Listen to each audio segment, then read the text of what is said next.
What's going on? Let's get it. Welcome, welcome, welcome to another episode of the Legacy Lounge, hosted by yours truly, the hostess with the mostest, Cap Rivera of Verse and Vision Live. Welcome, welcome. Where today, tonight, this morning, wherever you're watching from in the world, we will be interviewing poet and confidence coach, amongst other things, other titles. Lo the Goddess, that's how we know her. L'Oreal is her name. Let me go ahead and share this live out. Let people know we in the building. Add that right to the story.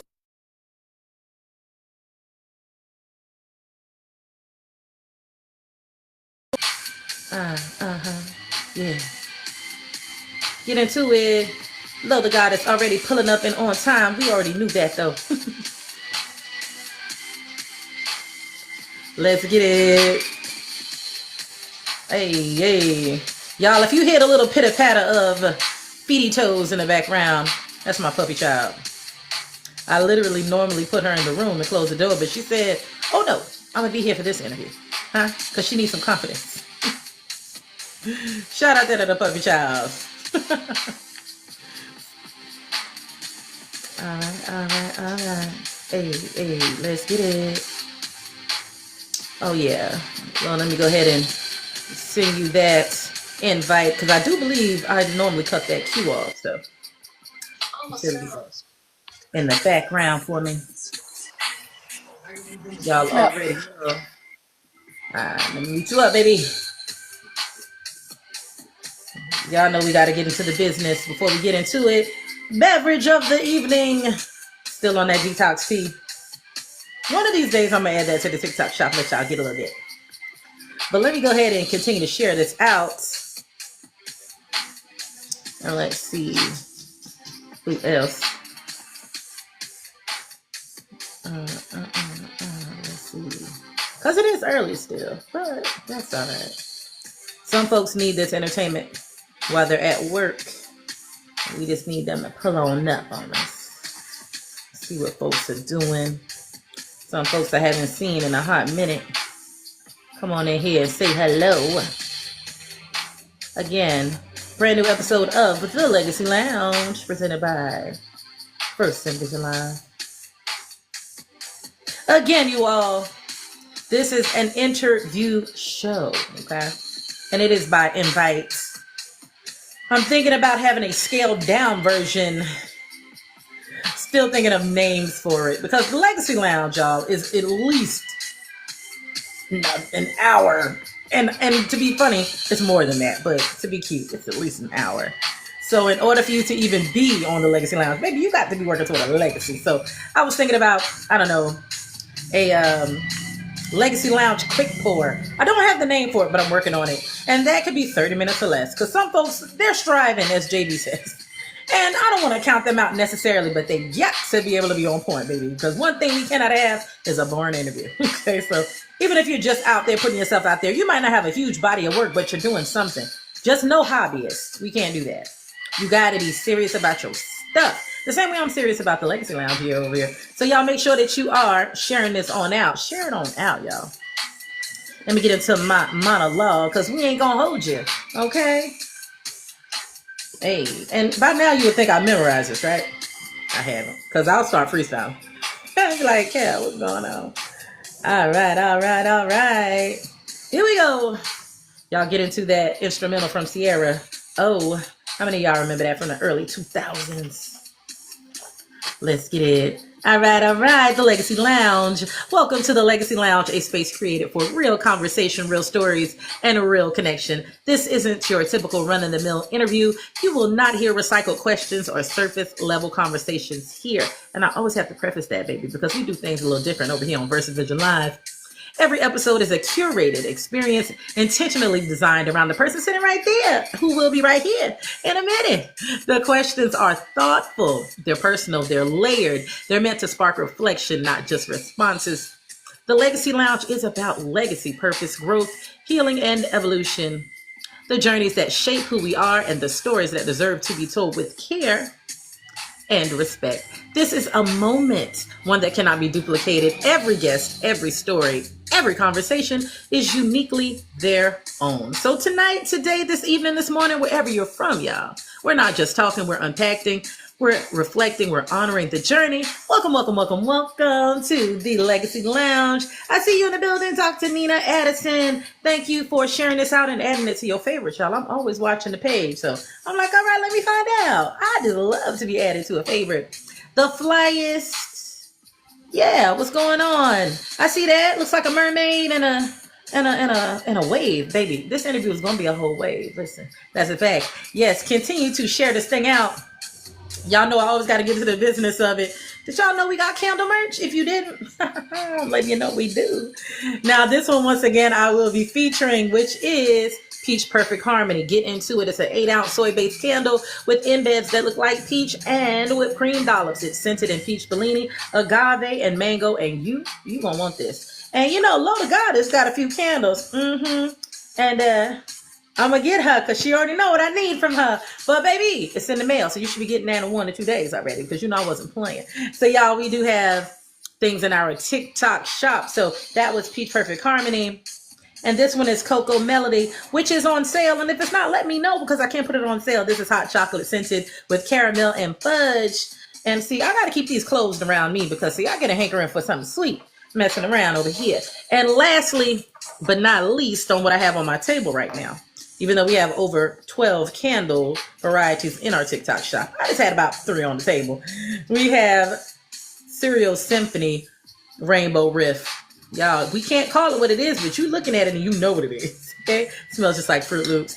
So y'all listen, for all 8-ounce candle orders, we do send out a wax warmer. So don't worry about lighting it, sweetheart. Just set it and forget it. Treat it like a crock pot. Okay? So you get that aroma all through your house. All right?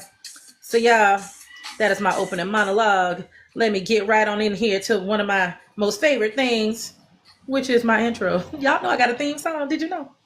Well, if you didn't, I'm letting you know now. I got a theme song, and it's so nice, I'm going to play it twice. It's only 21 seconds, y'all. All right, let's get it.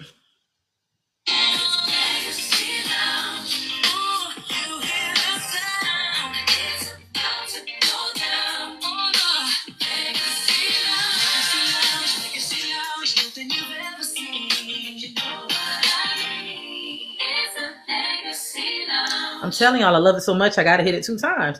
And you know what? I'm gonna make a whole new version, and it'll just be extended. We're getting into it directly after this, y'all.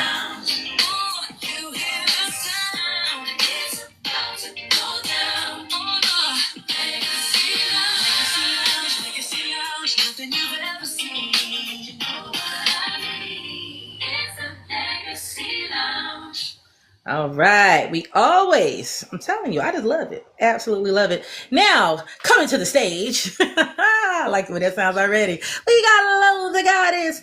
L'Oreal, I love that name. I've always loved that name ever since you told me that was your name. So if I bounce between it, y'all already know what's up. We're talking to Lo the Goddess over here. So, you know, I always let people know that we're going to let them put dip on their chip because who know more about them than they do. I can only give you a little bit of intro. Okay, listen, I first want to say, Lo is the newest moderator here at VersaVision Live. So y'all, VersaVision Live has been around for about 9 months. We are not new to TikTok, just for this platform and coming together being for the culture, as it's myself, JV, Pap, and K-Spaz here as the founders and the builders of VersaVision Live. Thus, the reason why we have the brick in the background, because we're building it brick by brick. And so that is the reason why we are VVL. And there are a myriad of shows over here. And this one is the latest and the greatest in my arsenal. And I love the Legacy Lounge. So you will keep seeing more and more. And just a little brief breakdown of what the Legacy Lounge is. Honey, you have a legacy you're working on. You might not have reached it just yet, but you're on your trajectory to your greatness. So business, culture, entertainment. Honey, I want to hear from you, but it is by invite. So I am scouting these TikTok streets and other social media platforms. Honey, I got a list of 2 pages of folks I will be reaching out to. So I don't want to just be out here giving interviews just to any old body. Honey, it got to make sense. And this is episode number 8. So again, hello to Goddess. Once again, thank you for joining our team here at Verse and Vision Live. You came in like a smoking gun already, ready to go. I never got to get on her about nothing. Okay, I love that for me, okay? Because it's been quite interesting here over here at the Legacy Lounge. But thank you so much for agreeing, because I ain't gonna hold you. I did hit her up super last minute, like, hey, you want this interview? And she's like, sure. And I was like, wow, because I didn't know if you were going to say yes to it. But thank you so very much for saying a yes to the interview here at the Legacy Thank Lounge. you So, for Lo, having you me. know what? Indeed, because I was like, yeah, she got some stuff we want to get into. And I'll even be learning new things about you as well. Again, the Legacy Lounge, we have questions that are curated to your experience and just more in depth and getting to know you as a person, what you got going on.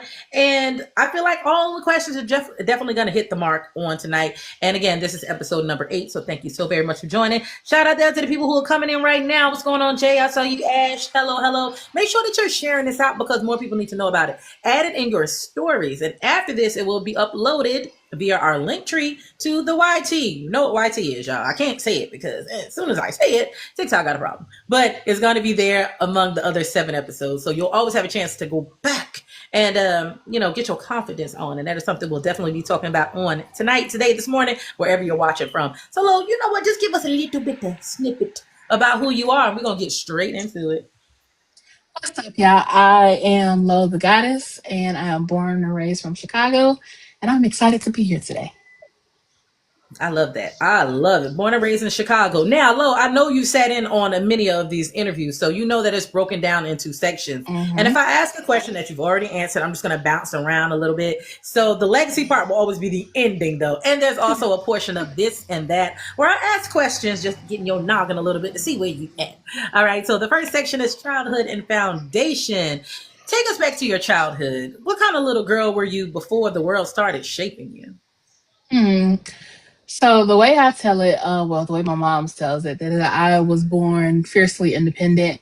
She said that whenever I was tired, I would go put myself to bed, put my pajamas on, maybe backwards, inside out, upside down, whatever. But I was in the bed and I was where I needed to be.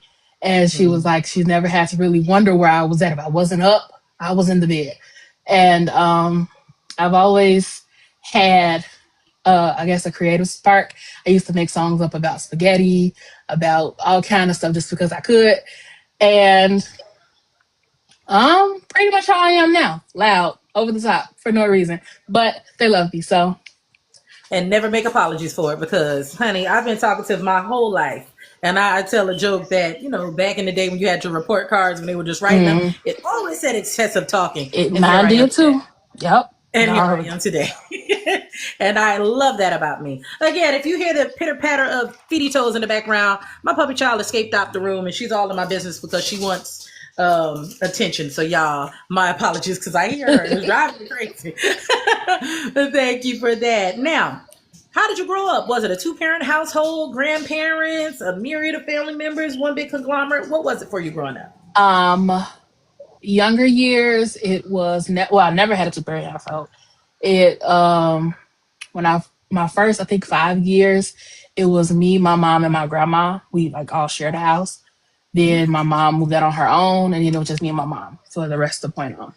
So yeah. I love that. I love that, because you know what? There's things that women can teach you that, your father figure can't. But then there's still Mm-hmm. dynamics that a dad needs to be in the picture for. So Mm-hmm. same thing with me. Definitely more maternal in the upbringing. So it's a lot of things that I might have missed the mark on. So I'm still trying to get now my adult years. So honey, I understand it. All right. So I've seen you post your mom on social media before. What role Yes. did she play in shaping your confidence? Um, she taught me that, well, I can tell my mama tomorrow, Ma, I want to figure out how to go up to the moon and 2 pieces of the moon. And she'll be like, most parents be like, now you know you can't do that. I'm like, all right, what we doing? You need a rocket? You need what you need? Let's figure this out. You want to go? Let's go. And so, and that hindsight, my mom has never told me like anything was off limits for me. If I wanted it, she told me, okay, go get it. It's yours. Go figure out how to get it. And so I think that, knowing that I always had her backing me, like I can do anything as long as I put my mind to it, that definitely helped shape me as a more confident person. Because, like, I ain't never questioned, well, can I do this for real? I already know I can do it. My mama said I can, so it's mine. And I think that's just how it went for me. It's like, okay, it's all mine. I love that. And I say that all the time. I'm like, listen, even if it's delusional, and I make that example about going to the moon. I'm like, look, if I say I'm going to the moon to get a piece of green cheese, you better tell me you coming with me. Let's strap it up. And we're Exactly. gonna go cut us a slice. I don't want you to tell me it's unrealistic. Because I've had a Mm-hmm. lot of that in my life. So I get it. But the fact that your mother really is in your corner still to this day, okay, and really Mm-hmm. pushed you, never put limitations on your creativity, that is why you're in your greatness right now. So I love that. What's going on, Indeed. Nisha? I see you. Anisha's in the building. Another mod, Jira. Listen, Gerard, I see you, Hey, baby. Nisha. What's going on? Thank you so very much for joining us on the Legacy Lounge. Well, we got loads of goddess, and she's gonna be telling us a whole lot of what we got. So y'all make sure that you're sharing it out, baby, because more people need to know what we got going on today. So you already said creativity was encouraged in your home, and I love that. So that wasn't anything you cultivated just by yourself because you always had, people in your background. So parents out there, or just people who have younger folks in their trajectory, peripheral, in front of you, behind you, wherever, encourage these folks. Because there's too many people who doubt themselves for no reason. So if you're going to plant anything in somebody's life, let it be positivity. Because the negative stuff we always tend to just gravitate and hang on to. Now we become old and we have limited beliefs. Hello. A lot of y'all have limited beliefs, and we got to break that. So let's start early. It's much easier when you're children. All right, let's see. Did you experience any moments growing up that deeply impacted the way you see yourself today, whether that was trauma, rejection, or something transformative? So from the time I was from the time I was born till about my junior year in high school, I was bullied mercilessly. And it impacted me a lot. Therefore, for the first, I would say, several years of my life, I hated myself. Like, could not stand looking in the mirror. Don't take no picture of me because I'm gonna say it's ugly. Like, don't look at me too long because I'm gonna think you totally seeing each other. I'm ugly in your head. Like, it was so bad that the bullying was so bad it literally made me alter my self-worth and who I was as a person. And I was like, I need to be in the background. Don't talk to me. Don't touch me. Don't look at me. And it wasn't until my junior year that I was just like, you know what? Something has to change. Now, whether it's going to be me or it's going to be them, something got to change. And I remember just going home and like, this is the last day that I'm going to let these people out here hate me and me hate me too. And that's the day that I started believing, like pushing like self love to myself, and just like, we have to fight. We have to fight, and we have to find the love inside ourselves to actually grow and be better. And I started building my confidence that day, and just ain't never stopped yet. I understand that part. I do understand that part about bullying. Were you in a big school, in a big high school, like 500, Um, 1,000 students? High school was it was medium sized. Mm-hmm. Um, you should say my school kind of blurry. I think it's because I tried Ooh. to sit by the window to get natural light. Did not Uh-huh. work. Oh, I'm finna move.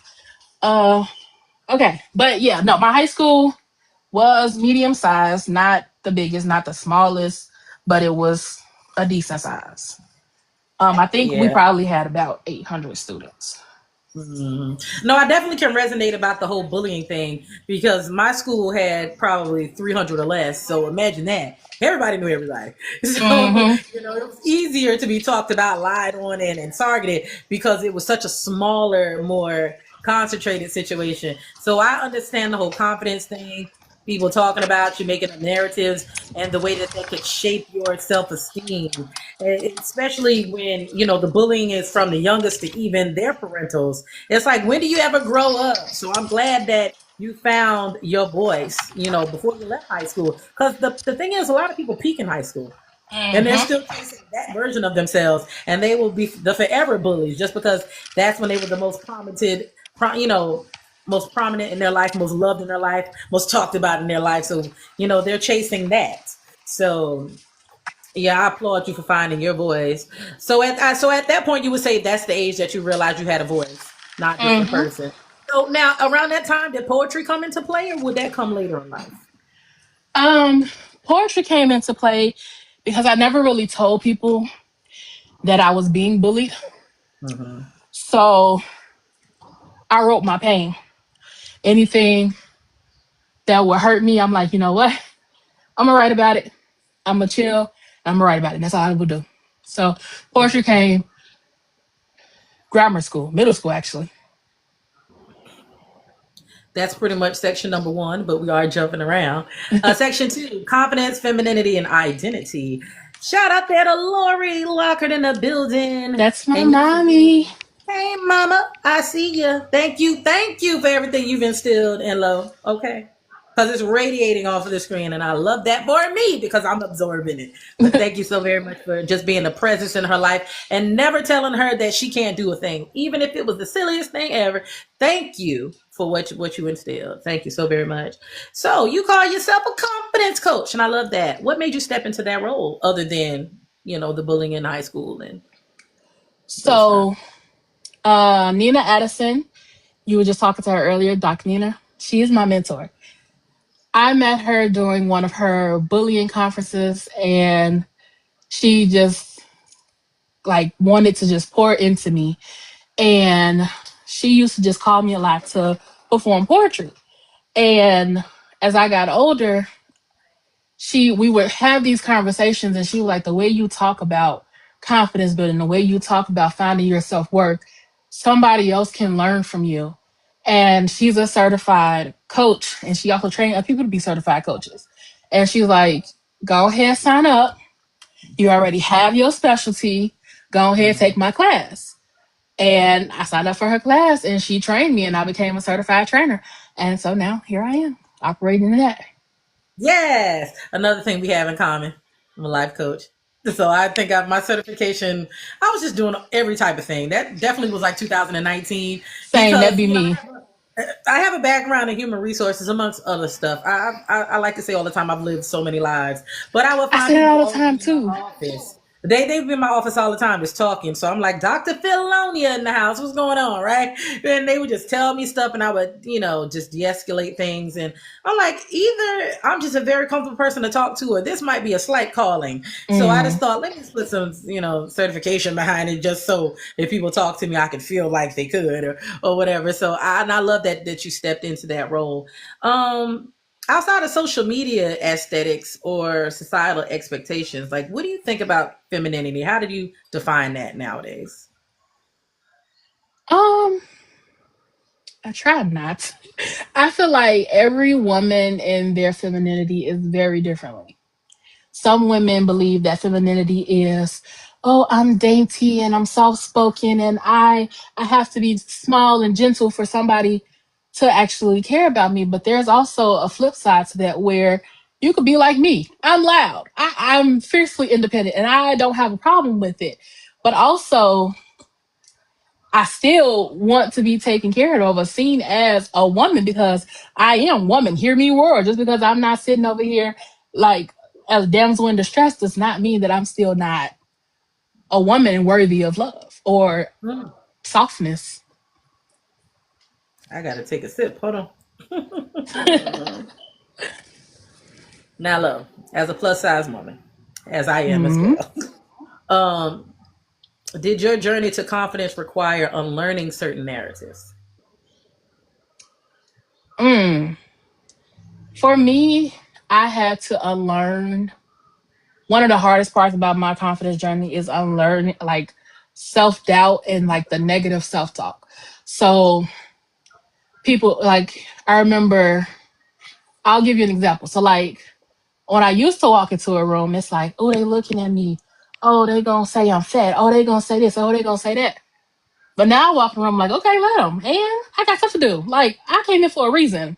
I'm not gonna be worried about what they're thinking about me. I have stuff to do. So let's get to work. And so now I no longer like really think about like, oh, they looking at me. It's like, okay, let them look. If you like them to say hey, cause hey, and And that's just that. wave them. Yeah, like, hey, what's up, y'all? Hey, like, I think one of the easiest things that was all for me to switch from is trying to disappear into the background to now being okay with being like, hey, you can look at me. I know you seeing it. You think I'm cute, don't you? Okay, I see you.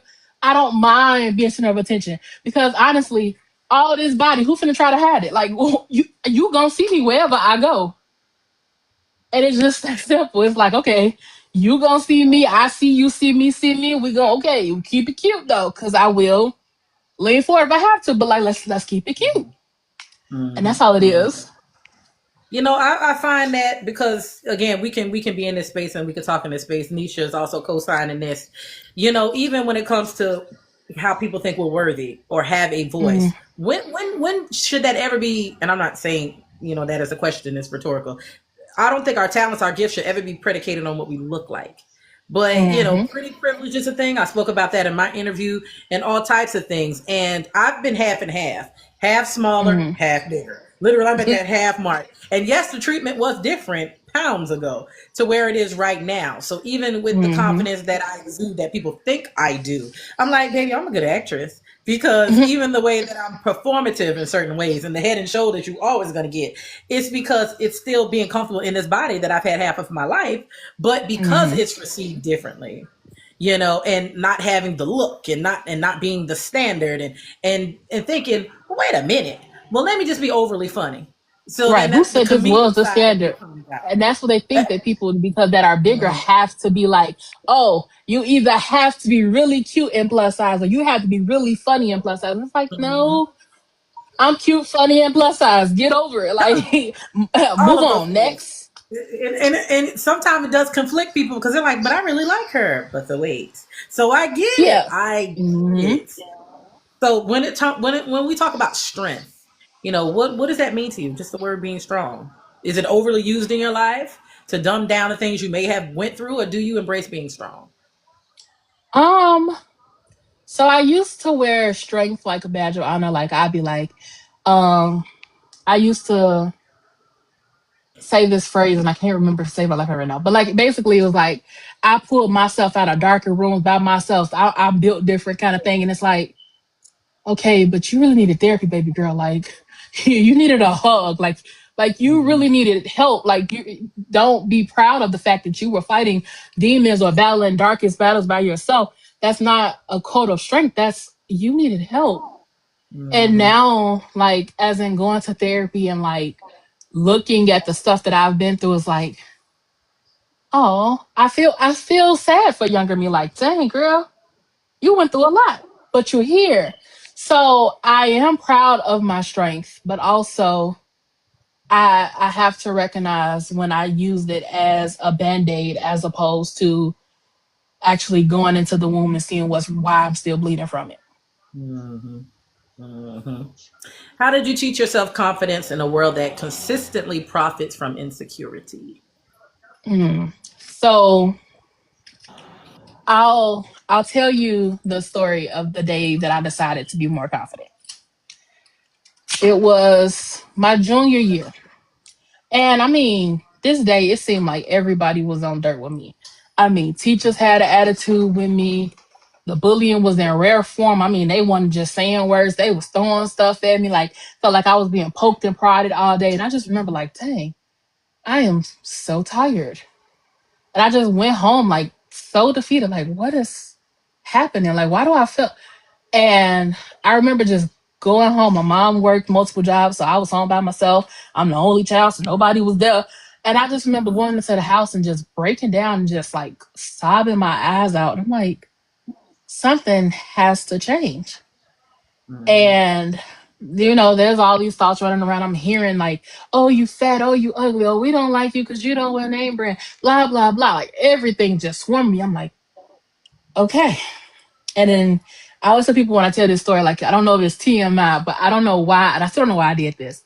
But I stood in front of the full body mirror I had in my room, and I stripped as naked as the day I was born. And I just cried. I'm like, okay, they calling me fat, they calling me ugly. I'm like, this is a lot to deal with.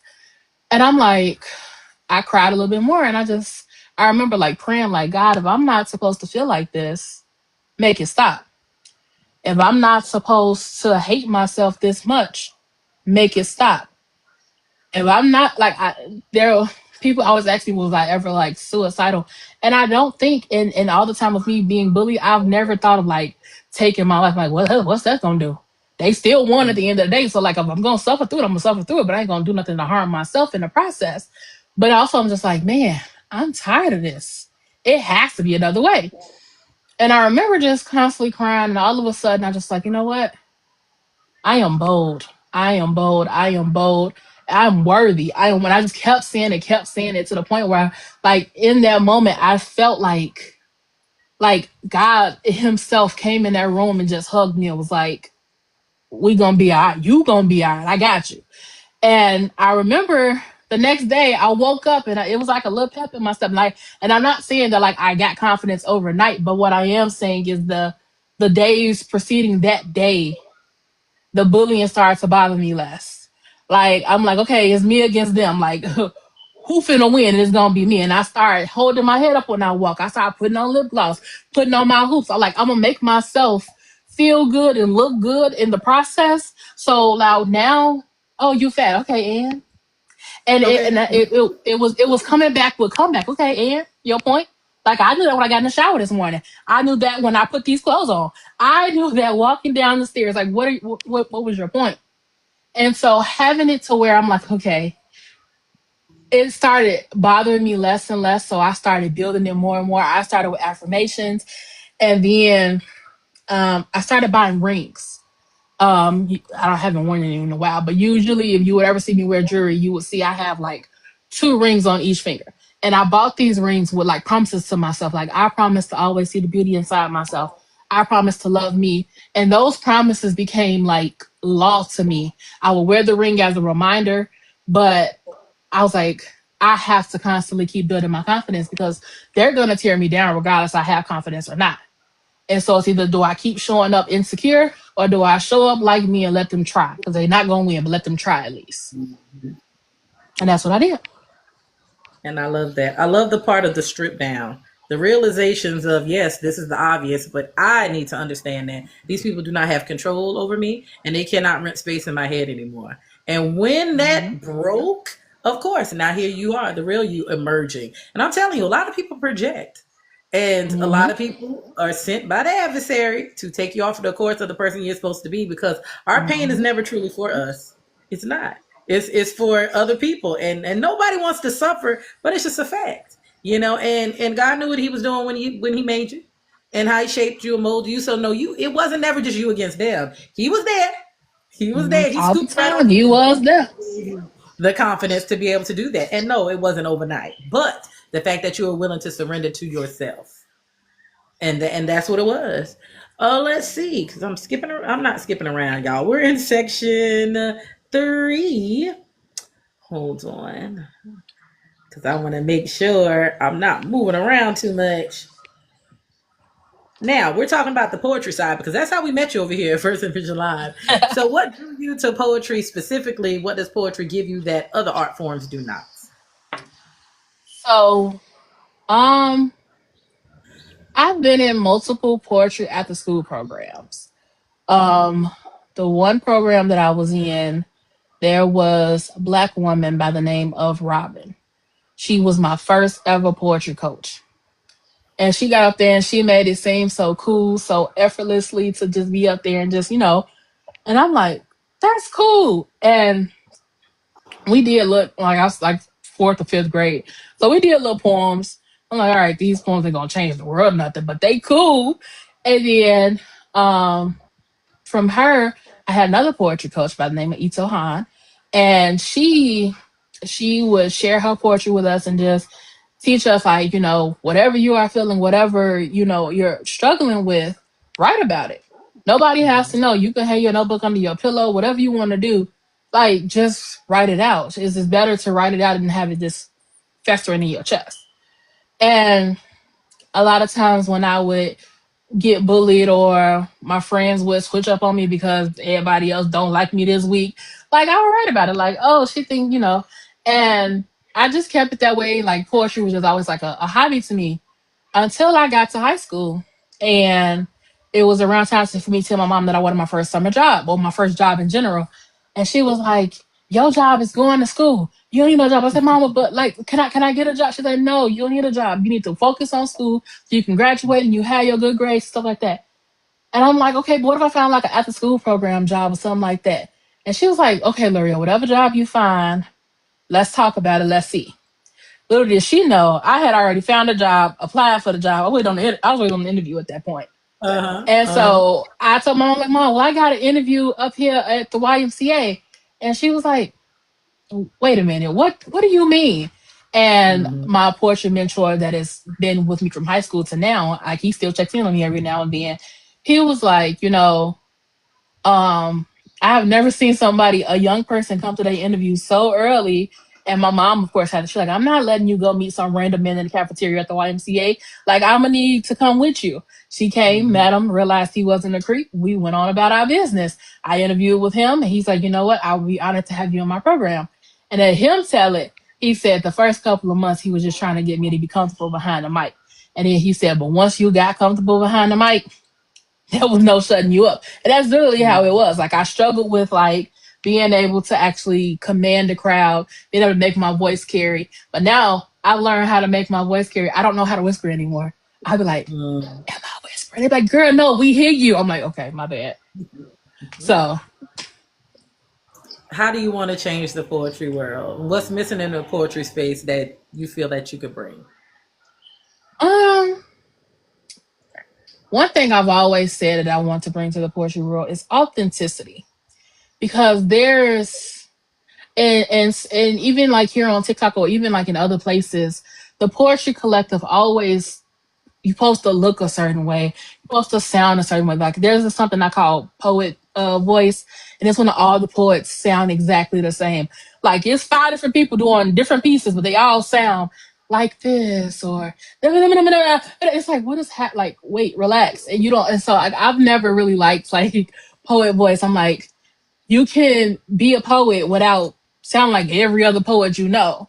Like I never sound like nobody else that I know. Like when I come up, my voice is real, my voice is raw, my voice is mine, and I talk about what is important to me. A lot of people talk about what they think people want to hear, but no. When you hear my poetry, you're gonna hear what's bothering me, what I don't like about the world, or whatever the case may be, because I would rather you be pissed off about what I said, but still receive the message like if Mm-hmm. my mentor, he said, if you don't piss at least one person off while you're performing, you didn't do your job right. Mm-hmm. And I'm like, oh, well, okay. And I took that to heart. Literally, I'm like, okay, well, if you got a problem with my porch, then wake up. But other than that, like I feel like there's not a lot of unity within the poetry community. It's always like, oh, I want to be best poet in the world. I don't want to be best poet in the world. I want to be heard, understood. Which is why most people join poetry anyway, is to be heard and understood. And so we all a bunch of unheard, misunderstood people. We shouldn't be fighting to be understood. We trying to get the same goal. So Mm-hmm. I think it would just be more like cohesiveness and togetherness in the poetry community. What was the hardest poem you've ever had to write and why? Mm. Hardest poem I've ever had to write would probably have to be anything pertaining to my dad. Mm-hmm. Um, Me and him have a very tortured relationship. One day we're cool. Next day he does something completely like off the wall, ghetto, and I never want to talk to him again. And so there's this piece actually that I wrote for him called AWOL. And I wrote it once in high school when I was in ROTC, and then I rewrote it a couple of months ago, and it was hard then, and it still was hard now. Like even like revamping it, it's like because I don't understand what will possess him to like not care about his daughter like that. And so if any piece about him is usually really hard. I remember that one because you performed that one here. Mm-hmm. You performed that one here, and I was like, "Get on that camera." I remember it. I remember it because it was like a courtroom scene, kind of, sort of the way it was set up. Correct. Mm-hmm. Well, Mm-hmm. our ROTC, but yeah, it was the like the Army roll call. Yeah. Yeah, yeah, yeah. Mm-hmm. Well, again, that's literally the second one, a subject matter. Well, not really that you refuse to because you've already done it. But other than that, like, is there a subject matter that you refuse to touch in your poetry, or do you believe everything is fair ground? Everything is fair ground. However, I will never talk about what I'm not informed about. Mm-hmm. So I don't know that much about the LGBTQ. I respect them. I respect what they stand for. However, I don't know that much about it to be writing about it, honestly. So I'd be like, okay, that's off limits for me. I have a lot of religious pieces because I believe in God. There Hmm. also is a. I really don't write much about political pieces because, like, we all know the world is messed up. Like, that's the easy subject matter. Like, have you looked outside today? Like, but um, pretty much, if I have a take on it, I'm gonna write about it. And that's about it. So, if you could be labeled as one of these, storyteller, truth teller, or disruptor, which one most fits you? Honestly, I think I'm all three. I have a little bit of all three of me. Um, so I'll write a piece that disrupt a whole bunch of stuff, and I'll also write a piece that's gonna tell you a story, and I'm gonna tell you the truth in both. Like there is no like I don't never try to sugarcoat anything. A lot of people say that my words are like raw and real sometimes, but like I've tried to work and make it a little softer for some of the people who can't really handle the truth. But the As I truth say, must put on prevail, your and big all boy okay. drawers. Like I say, put on your big girl drawers, your big boy drawers, and let's just get with it. Shout out that Unique Money Boutique, always supporting day one. I see you, Miss Psycho. What's going on? I just want to acknowledge a few of the folks that came in the room. I see you. Let's see. What separates, in your opinion, a good poem from a great one?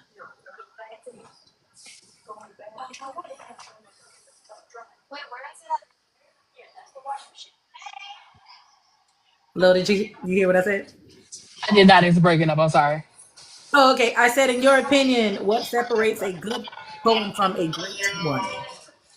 Um, a good poem is just one that's like there's not much. I won't say structure because any poem that you can sit down and pull creativity out of is a good poem. But a great poem is where if I'm hearing this piece, I feel the emotion, I feel the rawness of what you were really feeling. Like a great poem is a poem that can make me cry. A good poem is like, all right, I felt that. I give you a couple of snaps. I feel you.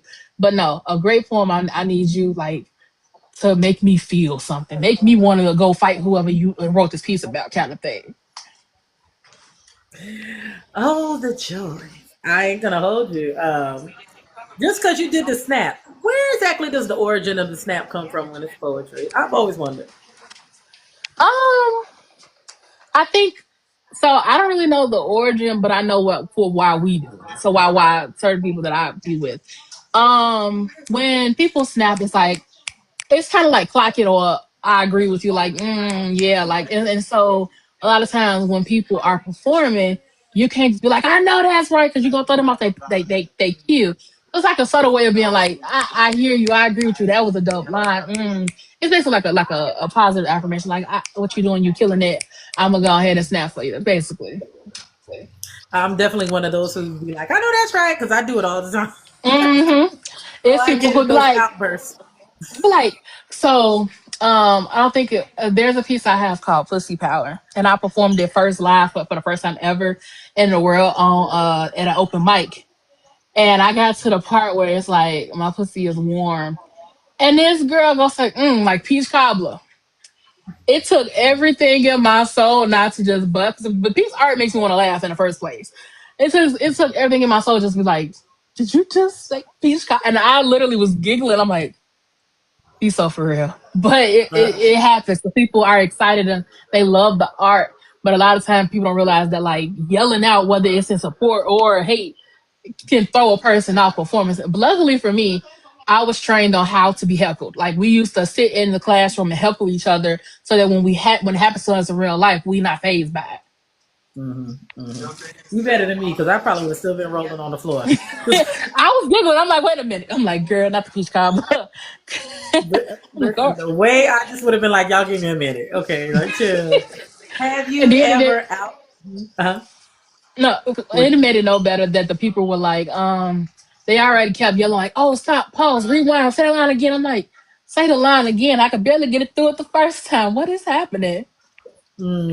Yeah, for poems like that, if it was me, I definitely just had to have it in front of me. I'm like, look, you keep making me go back. Hold on, I'm right here. Absolutely. Park House getting the building. I see you, hon. What's going on? Have you ever outgrown a poem you once loved?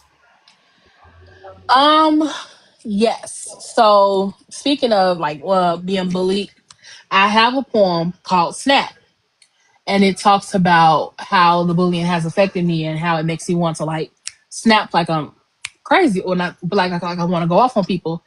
And when I finally started feeling more confident in myself, I'm like, this piece no longer serves me and no longer makes me feel like who I like was in this piece.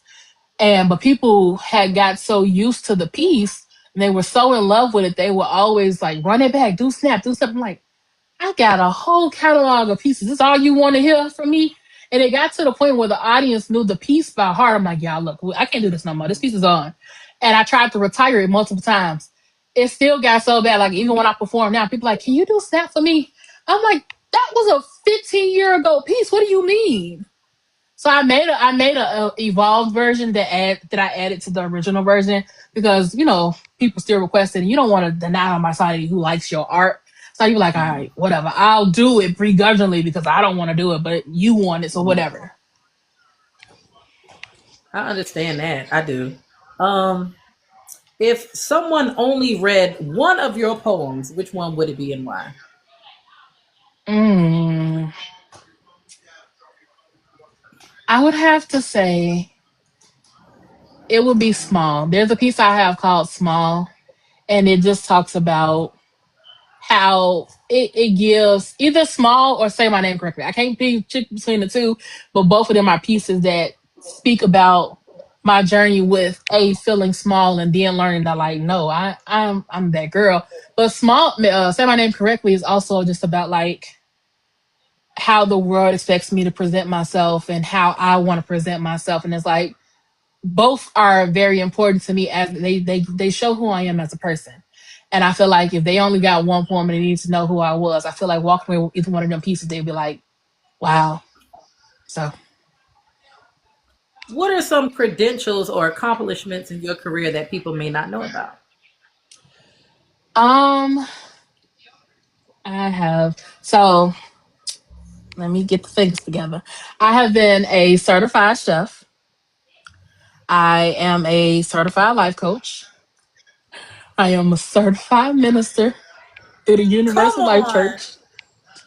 I just randomly decided. I was watching Grey's Anatomy one day, and they was like, "You can go to universal.org to be a minister." And I'm like, "I did it." So I have a ministerial license. I could do weddings technically. I also am a publisher, certified publisher, and I just launched my publishing company. Also, I just graduated college, film school major. So I am now technically certified through a degree to write for TV and film. I feel like I missed something, but it'll come to me if I did. But I feel like I've lived a thousand lifetimes since I've been 19. Like it just seemed like I've just been doing stuff. And I'm glad that you segued right into section number 4, film school in a male dominated industry. All right. Mm, So, yes, you recently graduated from film school in California. What pushed you I to take did. that leap? So, um, I've been writing all my life, and it started with poetry. And after I've tried school back and forth, I tried to be a social worker, and realized that like I have too much of a soft spot for people, and I am too much of an empath to be a social worker. I was crying Mhm. every day in class. They was like, "You're gonna have to get some guts if you're gonna be a social worker." I'm like, "Nope, that lady ain't got no food in her house. You telling me I gotta get her $5? I can't do it." I was crying every day. So I wind up leaving because I did the school I was in was a couple of hours away from Chicago. So I had to go back home because they sold my apartment for the school year. And I remember coming home and was like, okay, I'm gonna do culinary. And then culinary worked, but I'm like, okay, I still want to go back to school. And I did I basically was a teaching assistant for city year, and they gave me an education grant of $6,000. And I'm like, okay. And I'm like, okay, I'm gonna just do whatever. And it wasn't until after I published my first book, which is a mafia love story, that I was like, huh, I want to turn this into a movie. I don't know how to do that though, so I'm gonna worry about that later. And I remember scrolling on YouTube one day, and it was like, "Are you a creative? Do you like to write? LA Film School needs you now." I'm like, huh? And I watched it. I don't never watch ads on YouTube, but I watched that whole 5 minute ad, and I'm like, film school, film school, Mm, film school. And so I went and just like did the little inquiry paperwork, and the guy called me, and he was actually from Chicago. mm, And he was like, "Oh, you in my hometown? This is amazing." And we literally just spent the whole time just talking about how I love to write poetry, how I love to write stories, because I had just finished writing my first book. So I was like, "Yeah, I want to write some more stuff." mm, And he was like, "You know what? I'm gonna do this for you. I'm gonna waive your application fee. I'm gonna actually waive your that has to come with your application. Like I'm gonna waive all that, and I'm gonna go mm, ahead and enroll you. You're in school. Congratulations." And I'm like, but why I can't? He's like, I'm gonna tell you why I'm letting you do all this without having to do all the extra work. He was like, because to hear somebody talk so passionately about writing, this program seems mm. like it was made for you. I'm gonna just go ahead and let you know, welcome to college. Your laptop and all your stuff will be on the way in a couple of days. And I'm like, okay, cool. And then I just started, and I fell in love with the art of writing for TV and film. I love it. Mhm. Again, Lo, you marry me in a lot of ways. You all in my life right now. You are all in my life. A lot of people, again, they just think this is all I can do. But with the Mm, writing of the short stories and the novels and the plays and the songs, film is definitely in the trajectory because I love to tell you mm-hmm, how I want it done. Writing the treatments, writing the scripts, doing all of that. Being mm-hmm, when I say I'm a visionary, people just think verse and visual lie. No, mm-mm. because even as I'm listening to you, it's already in my head. Like if I'm writing songs or listening to other people's songs, like I'm doing their video in my head and all of Right. these things. So when I tell you I get it, I get it. So I love that. And that's why when you said you had gratitude, I was like, really? Because if you never said what, like we're always gonna go to the default and there's nothing wrong with nursing and stuff like that. But by the default, somebody's always gonna think it's that. Oh, so you're a nurse? Mm-hmm. No. You're a teacher? No. Well, what else you think I No. am? Because I ask people that all the time. Like, what do you think I went to school for? They're just like teaching. No. No. So it's like, nope. Nope. I went for theater just because. Yeah, just to have Mm-hmm. a credential and communications. I was already doing this stuff. Just to have a credential. It wasn't that I needed the work in it per se. It was if I'm Mm-hmm. gonna go to school, let it be something I already know how to do. Right. So Let me just do this. So it's that's just what to it do it. was. Yeah. That's what it was for me. But I'm like, oh, definitely, film is definitely in there. So film is still a largely male dominated industry. What has it been like navigating that space as a young woman? Mm, so right now it's been so I graduated in November, and it's been kind of tricky of like finding my place. So right now I'm not even really like everybody keeps telling me, oh well, you're gonna have to start at the bottom. If you really want to do this, you're gonna have to start at the bottom. I'm like, no, you can break into film and write for TV and film without starting as a PA, without starting as like the airing girl. No, my teacher, one of my teachers, he was a male, and he's like, he was always like, whenever you get into this film, they are gonna have to brace themselves for you. He's like, just the way your work ethic is. He's like, they are gonna have to, because you're gonna come in and you're gonna hit the ground running. And he's like, anything you ever need, you hit me up. And so it's like, when the day of graduation, so many professors and teachers and people who work in this industry for real are like, here's my card, email me tomorrow. You know what? Hit me up. And it's like, yes, because it's never about what you can do or what you know. It's about who you know. And so if I got a Mm, teacher who worked with Wesley Snipes, if I got a teacher who worked with Oprah, Sandra Rhimes, all those people, all those connections, if they just go, hey, hit her up. Listen to her story. Listen to who she is as a person. That pushes me forward. And mhm, so mhm. it's all about trying. I'm just trying to make those connections right now. And even here in Chicago, I've made a few connections with people who are in the film industry in Chicago. And I'm just like, yeah, go ahead and slide any open positions in the network. Let me come let them talk to me. And I was Yeah, waiting of on something to course. actually. Of course, paying your dues is still a thing, regardless if it's starting at the Mm, bottom, mid, or at the top. And that's something that's been lost over time because it's so easy to have a viral moment and people just get mm-hmm, thrown into stuff they're not prepared for. So definitely get those connections. I tell people all the time, talent's great, but it's still about who you know at the end of the mm-hmm. day. Indeed. So you're carving out these questions. So I'm bouncing back because we spoke about working twice as hard to be taken seriously and What made you choose film over something more realistic or conventional? Again, we spoke about it. So when you think about directing, writing, and producing, what kind of stories are you determined to tell? So I can give you my little catalog because I've been working behind the scenes. Because when somebody say, "Hey, I'm from Netflix, tell me what you got," I'm gonna be ready. I just want y'all to know that. Like, give me my Take check because pitch I'm gonna be together. ready. Yes. Yes. Yes.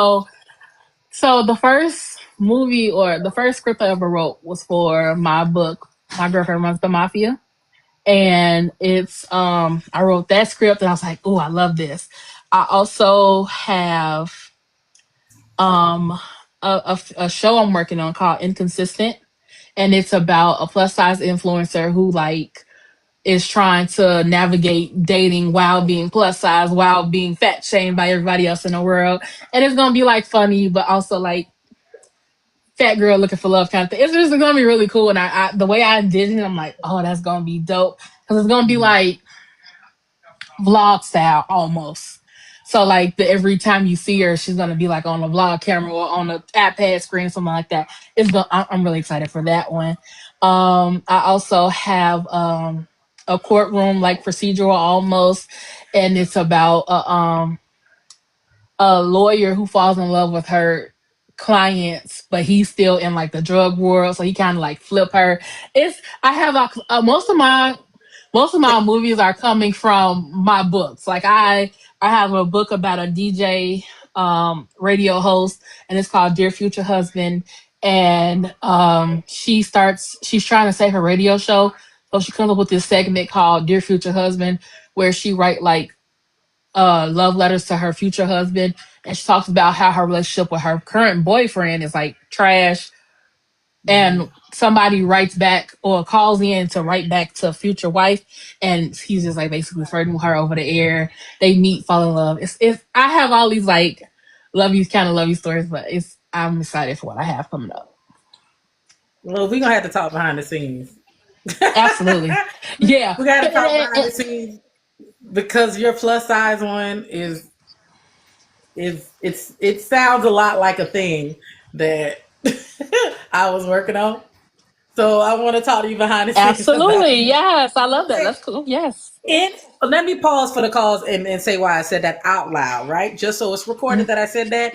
And because, sometimes we have similar ideas to people, and Mm-hmm. one person can take off running with it, and another person can have it on the back burner. And so there's no Mm-hmm. confusion that there's ever been a thing where people are taking ideas and stuff like that. No. I'd be the main one to Mm-hmm. tell a person, hey, like when I launched the Legacy Lounge, I had a conversation with another person here, and they were telling me about the thing they want to do, which sounded a lot like the Legacy Lounge. And I said, "Oh, just Mm-hmm. to let you know, I got this thing that I was going to do from across the street. So even if you launch first, do not think that I took your thing, honey, because it's Right. been in the works. I'm just slow to do it because I've launched 17 shows already. So I just want to say it's similar, but not. But whenever Right. it does launch, And just put everything that has out there. been recreated anyway. Yes, I mean, yes, yes. nothing, there is no real new idea. Whatever we do today in the 2000s was done in the 1990s. Whatever we did, they did in 1990s was done in the 1800s. Like, there's nothing new for real. Like, come At on, just be all, so for at real. all. But you know me. Hey, when it's out here, it's out here. You can always go back to Mm, the thing. Have you ever felt misunderstood by people who don't see your vision? yep, every day. So, Mm-hmm. so one thing that I'm working on now is me and my therapist have been working on like, oh, you have all these things, like all these different irons and all these fires, like what's happening? I'm like, because when I die, they're gonna be like, that girl did a lot. And I mean, and I stand by that, but she also was like, but really though? And I'm like, she was like, it just seemed like you don't know how to sit still. And I'm like, you can see it as one way, but I see it as like having so many ideas. And honestly, if you really look at the way my stuff is set up, everything is connected to each other.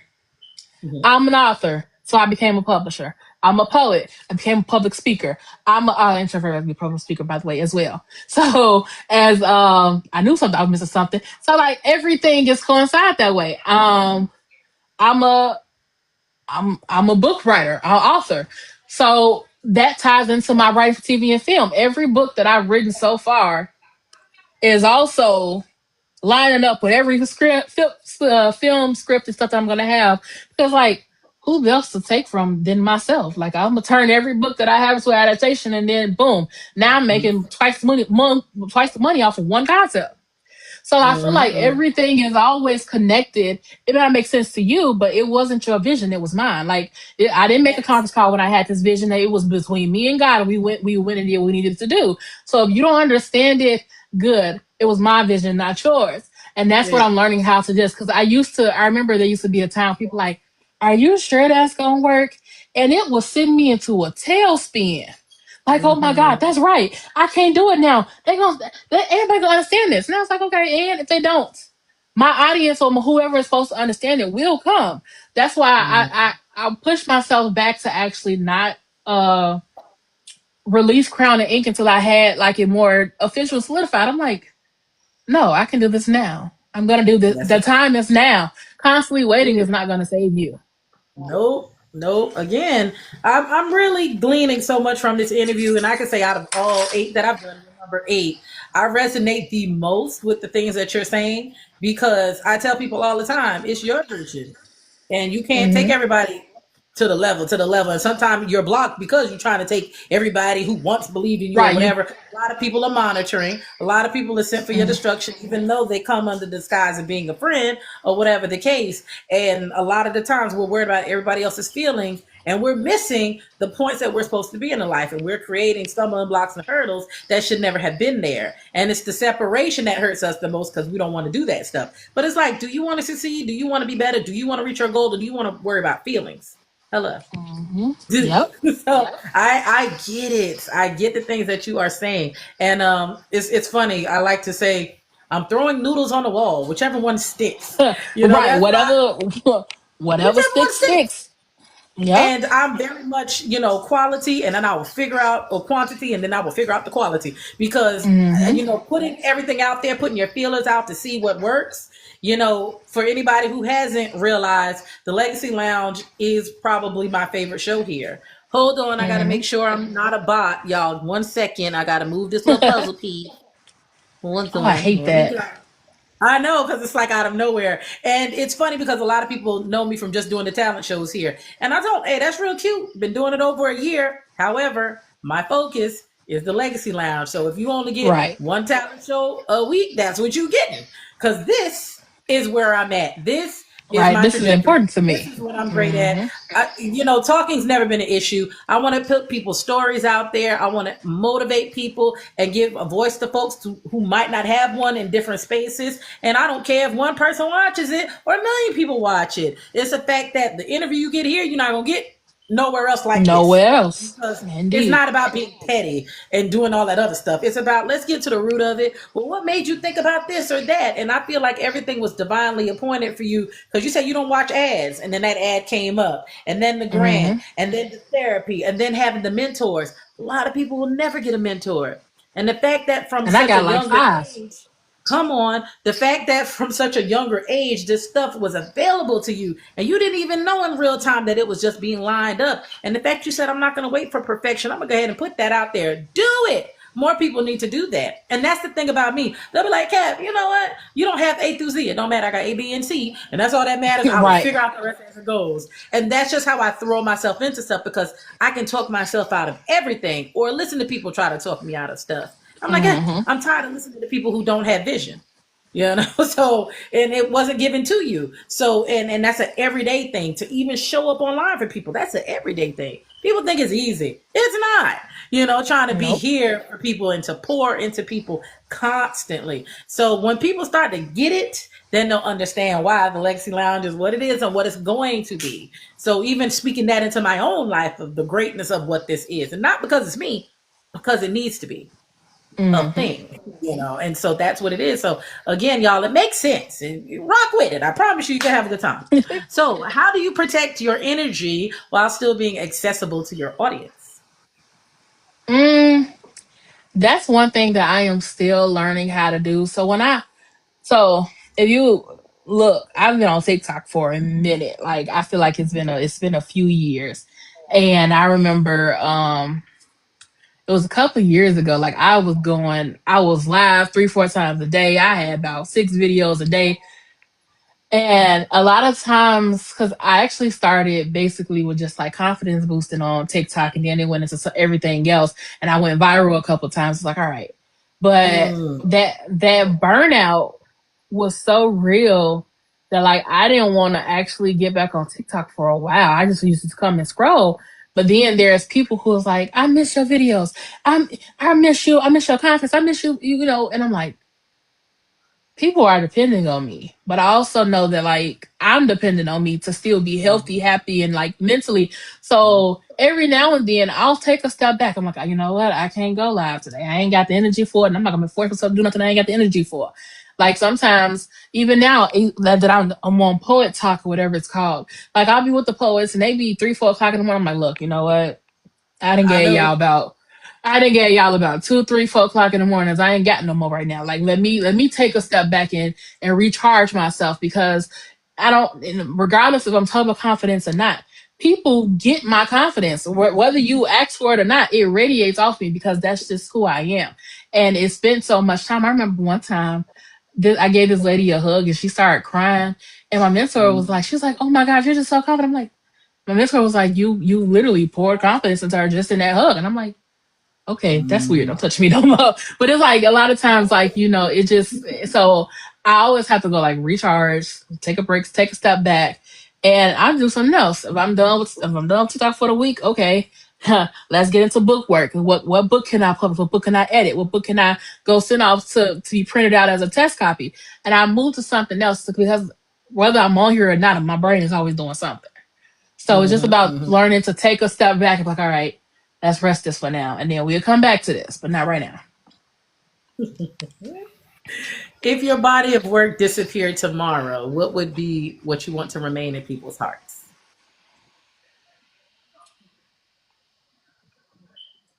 That I was authentic in everything that I did. Mhm. And just to remember who I was authentically. Like every piece that I ever do, every poem I ever write, every story that I ever tell, if people walk away with a piece of me because everything I do, I put my all into it. So I want them to be like, dang, she was here and she was authentic and she didn't care who thought she was and it was not. So the sophomore version of you will be proud of you today. I believe she would be. She would. Y'all, thank y'all so very much thus far for rocking with us on the Legacy Lounge. We do have a few more questions, and then we're going to go into our this and that. And of course, we got to ask her to perform because you're talking about all this poetry, so you know you got to hear something from her. I'm bouncing back and forth. I literally had about 50 or 60 questions, like Uh, bouncing back and forth between them, so I don't miss anything. Y'all tap that screen up too. It's been mighty dry. Tap that screen up. Tapping yeah, I was. equals collecting. I know you can because you doing this interview. However, I'm like, tap it, nah, tap because it, tap it my up. brain still like, you gotta shut a live, you gotta tap the screen. My brain was like, no, we definitely we gotta still we got work to do. That's it. All right. So you are a younger woman. I mean, you're not old boots, as we make little jokes around here. So I do not believe you're 30 yet. Correct? You're not 30 yet. Nope, 29. I'll be 30 this summer. Hey, summertime, baby. So by the time you're 30, what do you want your body of work to look like? It's already pretty extensive. I tell people I'm impressed with how much I've actually like my name has actually been put into the world. But every 5 minutes I got some kind of creative idea. So I want it to grow and be bigger and like I want people by the time I want my name to be like a household name. I'm like, you seen that movie from L'Oreal? You heard about L'Oreal? Man, did you see that by L'Oreal? Like I want it. I want it to be as big as it can get. Like I don't never want to cap and say, oh, I want these people. I want the whole world to know my name, and Mm, and I feel like it's attainable. Like I just got to put in the work, and absolutely. so It absolutely is. Don't ever put limitations on yourself. Don't, because we do that. We do that. hmm Don't do it. Flo the Goddess. Now tell me about the name though. Obviously your name is L'Oreal, so low, but just in general, Flo the Goddess. Where does that come from? So when I first started performing poetry, I went by L times three. And that's because my name was L'Oreal. Well, my name is L'Oreal Lachey Lockhart. So that's L three Okay, yeah. times. And people was like, oh, that's cute. I'm like, okay, huh. But when I started my confidence building journey, I actually changed all my names to plus size goddess. And as I got older, I'm like, all right, people know I'm fat. Like, please be so for real. We ain't got to put plus size goddess on there. Like, you know I'm fat. Get over it. So my Instagram is the only one that still says plus size goddess. And that's because I don't know how to change it. But um, when I think of when I started building my confidence, I don't know. One day I was like, oh, I'm a queen. Oh, I'm this, I'm that. I'm like, I'm a goddess. And a lot of times people ask me, well, how do you believe in God and think that you're still a goddess? And I'm like, God made me a Mm. goddess. And I was like, because the only person that was in that room with me when I decided that I was done hating myself was me and God. The day that I decided to call myself plus size goddess, I'm like, all right. And then I dropped plus size and it's by low, so low to goddess. And it's not that I think I'm some great ancient deity or nothing like that. It's literally just like I think that highly of myself that when I walk into a room, when I'm at my most confident self, you cannot tell me I don't think I'm a goddess. Like the pictures I be taking, the poses I be doing, I'm like, you can't tell me I don't think I'm royalty because I am. And that's where it came from. I was like, I'm that girl, and I'm going to tell people that I'm that girl by calling myself a goddess. That's where it came from.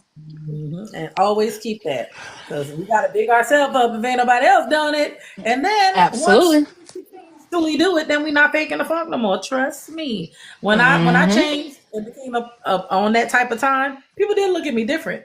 And then I'm Mm-hmm. like, brush back because when I was your doormat, it was okay. But now when I say hello, you know who I am? Stop. It's a problem? Mm-hmm. No, get into it. So Yep. I just love to say I'm villain 2026, and then I just rock with it that way. Because I'm like, to even be in this industry and just be respected, women get a bad rap, period. You're too masculine, you're too loud, you're too, okay, villain Mm-hmm. 2026, get with it. Right? But everything that Right. I want to attain, I will. Because I'm Mm-hmm. already put it in emotion from the way that I think about stuff, from the way I pray on things, from the way that, I write down the vision to make it plain. I mean, that's word right there. So And things is. will come Yep. into fruition because that's what I want. And that's just what it is. Now I realize because I've seen your ads, you have a book of prompts coming up. So with you creating a book of prompts to help people like through writer's block, because that's what I think it is. It might not be, but tell me what that is and what inspired that. So actually, it I've been working on this book of prompts for a while now.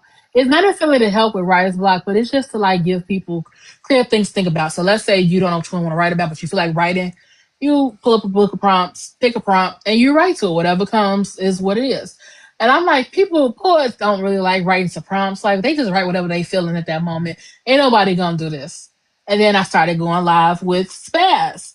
And he was like, hey, somebody throw out a prompt. And I'm like, I got prompts. And I started doing it. And to see how the poets on live be like, man, Lord, that prompt was dope. And like the pieces that came from it, I was Mhm. like, yeah, I need to do this more often. And so I pulled back up the book of prompts and I started just like editing it and making it so that I can publish it pretty soon. Let's talk about your hosting the open mic. Let's talk about how that even happens and what that looks like for you and tell the people how they can be a part of it or follow you.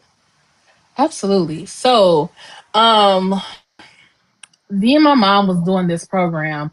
It was like a job readiness program, and we were just trying to get leads for the job and give like a refresher course to interviewing skills, resume building, et cetera, et cetera. And we graduated from the program together. And my mom was like, not the sound effect, oh, sorry, my mom's right next to me. And all I heard was, oh, I'm like, what is happening? Right on Um, point. I love it.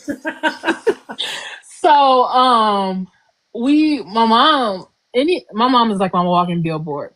Anywhere she go and she can be like, my daughter does, and then she can go down the list. Like She was on a train to Texas one time, and she like, I have to go out to you a life coach. And she's literally calling me on the train talking about some. This lady want to be your client. I'm like, Mama, I don't even know the lady. What is happening? But that's how she is. She'll promote me anywhere she can. And she Mhm. heard somebody heard my mom like, oh, my daughter's an author. She's a poet. She's this and that. And then as we were leaving, this lady was like, hey, you the poet? And my mom was like, no, that's my daughter. She over there. And she's like, come here. And I'm like, okay, Ram lady, I'll come to your car. And so I walk over to the car and I'm like, yes. She's like, listen, you do the poetry stuff. So I said, yeah, I do poetry. And she was like, there's a guy out south and he owns an ice cream shop and he needs an open mic. He wants an open mic there. Are you interested? I'm like, yeah, you can give him my number or give me his number and I'll call him. And I called him and he didn't call me back. And I called him again. And then we finally wind up talking. I said, you know what? I'm going to pop up in person and we'll just talk in person. So I made the plan for the open mic. I'm like, this is what I want to call it. This is the day I want. And I literally laid everything out for him about what I was intending to do with his space. And we went and we had a meeting and he was like, look, I don't care what you do. This is your baby. I'm just giving you the space to do it. I want something here on a certain day, Mhm. whatever. And I said, okay, well, I graduated in November, so I'm unavailable until after November. And then I came back from graduation. And the second week of December, I started and I ain't stopped yet. And Mhm. so it's been there and it's been amazing. If you are interested in being a part of that, you can either come in person to Chicago and it's Nitro Nostalgia on 42nd and Cottage. But if you ain't in Chicago, that's fine because I go live on TikTok while people are performing. So it's actually like the first hybrid open mic because you either do it in person or you be online, but everybody see everybody and it's kind of cool. Hmm. I love that. Now, in terms of just like you said, taking clientele, are you set up to do that? Like somebody looks at this interview or the replay and say, "Look, I need her in my life." How does that work for you? The booking, or do you reach it? Like, how does that work? So for publishing, the you can look on actually anyway. You can DM me for either one, and I have a set price list. I have a set thing. Actually, right before I hop on here, I talked to a client that's a potential client that's trying to book me for a life coach. For life coaching, I have a separate account. It's can't think of it off the top of my name. I think it's like Coach Low 96, something like that. But both are accessible to me. Like if you just follow me and DM me, I'm like, hey, I want to be a life coach. I'll give you the proper channels to reach out to me. But for the most part, yes, both available for both. You hit me up, tell me what you need, or I'll for confidence coaching. We do like an intake interview. Like I ask you a few questions, you give me your answers, and from there I gauge what was suggested for you. And then for book writing and publishing, well, I won't write your book for you, but I'll edit it, I'll proofread it, I'll give you ideas. I have to plan your launch party if you need to. And for publishing and stuff, reach out to me and we'll get the ball rolling to see where you at with your manuscript. You heard her. I don't want that ever to be an excuse, you all. 2026 and going forward, we're giving you the avenues, the networking opportunities. We're putting the people in your face who can help you with a thing. So later for I'll write it later when I'm inspired. You've been sitting on books since middle school. Go ahead Mm-hmm. and put it out. Okay? Because people put out crazy stuff that makes no sense. Why don't you put out the stuff that has a And purpose it at it? sells. Yeah, it does. Now, that's another thing that's on my list of 2026. Again, Lo, you riding my trajectory. I'm writing a book about my puppy child, Pepe. Yeah. If y'all go to my main page, you'll see her videos. But yeah. So, Lo, when I tell you everything is just making sense for me in this interview, Mm-hmm. and I was sitting on a book about the dog because I don't have children in my life, but I thought to myself, in order to teach lessons, why not put it behind a puppy child? That's what I call her, my puppy child. And just life lessons such as divorce or hurt, pain, drama, but from a dog's perspective per se. Mm-hmm. So like y'all, when this stuff pops off, don't say I didn't tell you because I'm getting low in real time. I'm gonna need that again, not a long book, but a Absolutely. visual one, colorful one that children can understand. So be on the lookout for Pepe's Adventures. It's coming, y'all. So I gotta put myself Yes. out there so I can timestamp Absolutely. it, and that's just what it is. So we're getting into this and that. And then that will wrap us up, my dear, besides the poem that you're going to give us. Okay. So this Okay. and that portion Is literally me trying to get into your brain to see what type of person you are. Now, the joke is always going to be, I love how y'all are honest with yourselves with the question. Sometimes it'll be like, would you rather $1 million or help people? And I'll be like, give me that million. Where most people are like, I want to help people. Yep. Give me that million, right? So I'm always laughing, at the responses. So this and that, especially curated for you. Would you rather be a best-selling author known worldwide or deeply rooted and transformative within your own community? Mm, the second one. And I would pick the first one. See, saying like, this is what I'm talking. Would you rather direct a film that wins awards or the one that quietly changes lives but never gets mainstream recognition? Mm. Now I'm gonna have to go with the first one. I think I like that. I like winning awards and stuff. Yeah, that's the thing. Because I was about to say, come on, Lo, now, come on. Nah, Let's I get. like it. I think the first one. Would you rather have millions of followers or a smaller audience that genuinely loves you by your words? Um, genuinely loves me on my words. I feel like I have that because for as long as I've been on here, people rock me for real. So yeah, I think I like the second one. Let me get that mail. Would you rather be seen as powerful or as nurturing? I want to be powerful. Bow to me. Period. Now we're talking. Would you rather disrupt Would you rather disrupt the poetry world or build your own lane entirely outside of it? mm, I feel like I have been building my own lane. I think I like that. So yeah, I want to build my own lane. Hmm. I want to dismantle it and then build. You should have let me be a part of it. Uh-uh. Now you must go. No, I'm just gonna be Would like, you see how I follow my own path, and I still want to be new. I like that better. It's like, Come no, less on. messy. Would you rather have financial freedom through film or creative purity through poetry? Mm, mm. I like the second one. That sounds better. Creative purity through poetry.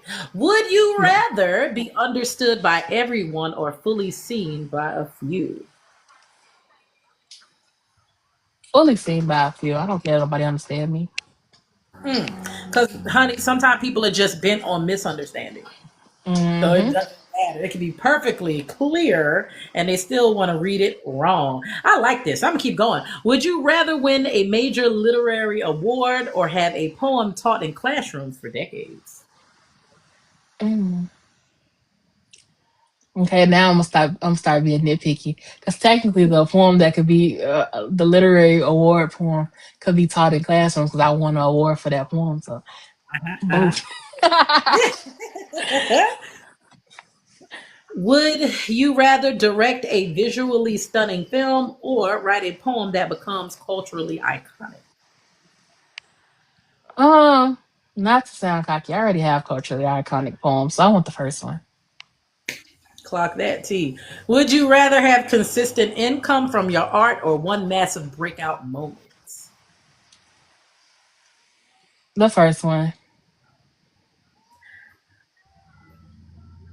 Would you rather create art that comforts or art that confronts? Confront. Let people see they mess. All right, we're down to the last two, you all. Would you rather be remembered for your words or for your vision? Mm. For my words. And lastly, which we've kind of done already, would you rather build your own platform or be invited to the mainstream? I build my own. She said, listen, do you know who I am? I'm Lola Goddess up in this big thing. Yeah, Lo, give me something. I don't care what the poem is. Whatever you feel like resonates in your spirit, I need that. Okay. See, I was about to ask my mama what poem did she want to hear, but I ain't gonna do that. Actually, I'll give you this piece that I am working on. So it's called The Sound of Freedom versus the World. Mm. Um, Little girl with a loud laugh and double tucked beneath your pillow like a secret not ready to defend. Come here. Sit still. Let me braid this truth tight against your scalp so it does not slip. When the world gets noisy, because one day, bailiff says, I'll rise and the room will stand, not for justice, for spectacle. You will be seated at the fifth table of your own becoming. Back straight, chin leveled, your name spelled correctly for once, L'Oreal. Let the record show you've always answered to it. Even when they've tried to shorten you, soften you, rename you to something easier to swallow. The charges will sound familiar. She's too ambitious, too loud, too emotional, too much, too late, too early, too soft to survive, too strong to love gently. And somewhere inside you, that little girl will still be asking, did I do something wrong by being this bright? Listen carefully. They will clap for you when you are impressive. They will stand for you when you are exceptional, but when you're honest, when you're messy, uncertain, tired, watch how the room shifts. Don't confuse applause with love. One is volume and the other is shelter. Exhibit A, the girl who learned how applause before she learned rest, who studied faces like textbooks, who read room before she ever felt safe in one. Exhibit B, every smile deployed like damage control, every joke stitched over a wound that never got to bleed in public. Exhibit C, the hunger, the ache turned into ambition, loneliness is dressed up as achievement, the pen that refuses parole. The prosecutor circles. Isn't it true? You build empires to avoid feeling small and ordinary. Yes, and isn't it true? You perform strength like it's mandatory sometimes. Isn't it true you need to be needed? Objection. Sustained by my own breath, because hear me clearly, little girl. You cannot earn love by bleeding for it. They will hand you a script. Be strong. Be nice. Be grateful. Be smaller. Be easier to carry. They will praise you for being convenient. Do not shrink to fit hands and never planned on holding you gently. Yes, you will fall in love with potential, with almost with the idea of being chosen. But being chosen isn't the same as being cherished. So when the courtroom is opinion lean forward with your shame, waiting for your shame, stand. Not innocent, not guilty, human. Confess this instead. I have chased validation like oxygen in a sealed room. I have confused achievement for affection. I have handed out pieces of myself like party favors, hoping someone will stay long enough to keep one. But also let the record show this too. I have healed in public. I have loved without a leash. I have built something from the ashes and dared to call it mine. That maze they gave you with no map, it was practice. It taught you walls. It taught you doors. It taught you how to stop waiting for permission to leave and leave. You are not too much. You are not late. You are not difficult to love. You are intense because you feel deeply. You are loud because silence has never saved you. So here's my closing statement. I am not on trial for wanting more than crumbs. I am not guilty for surviving creatively. I am not ashamed of the fire that raised me. If loving deeply is a crime, I did it. If dreaming loudly is a crime, I did it. If refusing to shrink makes me dangerous, then the verdict will read this too. She stood, she spoke, she chose herself, especially when it calls her. And when she finally understood that her value was not up for debate and that her voice was not a disruption but a declaration, stop apologizing for the sound that her freedom makes. It does not whisper, does not ask to take up space. It arrives like her laugh, full body, uncontrollable, echoing through the rooms that once tried to quiet her. The court is adjourned. I walked out, not acquitted, free, and that was louder than the world ever planned for me to be. And that's that piece. Lo, you did it again. You did it again, Lo. Listen, tell them once again where they can find you, hun, and everything, so we keep you booked and busy. You can find me on TikTok at Love the Goddess. Also, that's Queen.low24. I'm on Instagram as plus size goddess. I think it's like plus underscore size dot goddess. And Facebook is just L'Oreal Lockhart. And that's it. You heard her, L'Oreal. Yes, as we know her as Lo the Goddess. Once again, thank you so very much for agreeing to Thank come on you. to the Legacy Lounge and giving us your interview. I will be uploading it tonight before I go out to work because y'all know I gotta work. And again for joining VBL. You know I had told you behind the scenes, honey. If you can work with me, you can work with anybody. You see how I get down. Okay, and as you could tell already, it's been a journey. But thank you for accepting to join the ride, honey. Um, Thank And you I'm for gonna do my having little me. ending. Indeed, I'm gonna do my little ending monologue, y'all, because you know me. And I'll play my intro 2 times, because why not? Shout out there to everybody who rocked with us. Tanisha's back in the building. Thank you so very much, dear, for everybody who shared it out, everybody who's watching in real time, and for the folks who are going to watch the replay. Again, go to our link tree. Just click the link, y'all. You can see where to find us outside of here. That's all I can say because, you know, TikTok be dripping. So, again, y'all, this is the Legacy Lounge, and welcome, welcome. Thank you. Where conversation meets intention. This was more than an interview. It was a curated experience built around real people, real journeys, and real moments. Here, we do not ask the same questions you've heard 100 times. We ask the questions that matter, the ones that make you pause, reflect, and sometimes even rediscover yourself, as I know I did on tonight.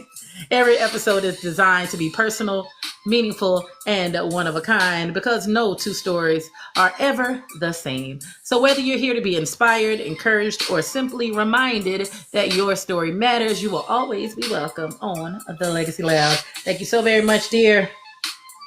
Y'all rock out with us. I do not have an ETA for the next Legacy Lounge because y'all know I got to figure it out and it got to make sense. But there are some folks that I'm going to be checking off that list because their story must be told, okay? And again, there will be a shorter version of the Legacy Lounge because again, they're going to run minimally 90 minutes. That is a fact. But I'm going to have little shorties and I think I'm going to call it the Legacy Lounge, the short pour, or Legacy Lounge, the sidebar, or I don't know yet. I'm working on the names because you know it got to make sense, but you'll know it's a 30-minute or less, baby. Keep it hot and ready, like Little Caesars. So you gonna get in, you gonna do your thing, you gonna leave. Okay, because again, some folks have not quite the resume or impact so far in order to hold a 90-minute interview, and I'm not gonna pull teeth during an interview, so I am considering taking on some 30 minutes or less. So y'all, thank you so very much. Get into my intro, y'all. I love my theme song. Legacy Lounge, Legacy Lounge. Ooh, you hear the sound. It's about to go down. Oh, Lord. Legacy Lounge, Legacy Lounge. Nothing you've ever seen. You know what I mean. It's the Legacy Lounge. Yes, I wrote that. Okay, and yes, I used AI to sing it. Legacy Lounge.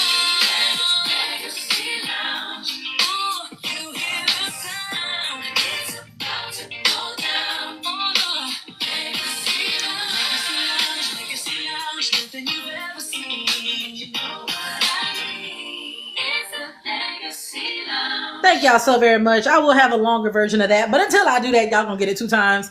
Shout out there to the Verse and Vision Live family and the moderators. So again, Lo the Goddess, Nisha, and Shakia. Those are our mods, the best mods ever. And of course, Step Happen. Make sure you check him on Saturdays and Sundays with The Gig, 7:15 until. And then you have K Spaz with SOS Spaz on site. And you got JV on Saturdays with Just Vibing. And you got me.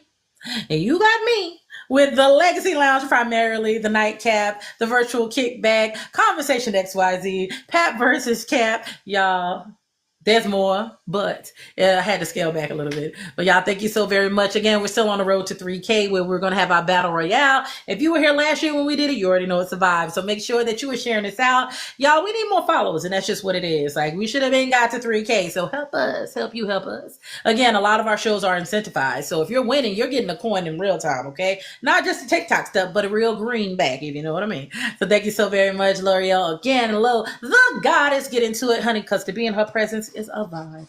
And y'all, as I always say, in the meantime, y'all should know this by now. And in between time, later. Bye. Bye. Bye.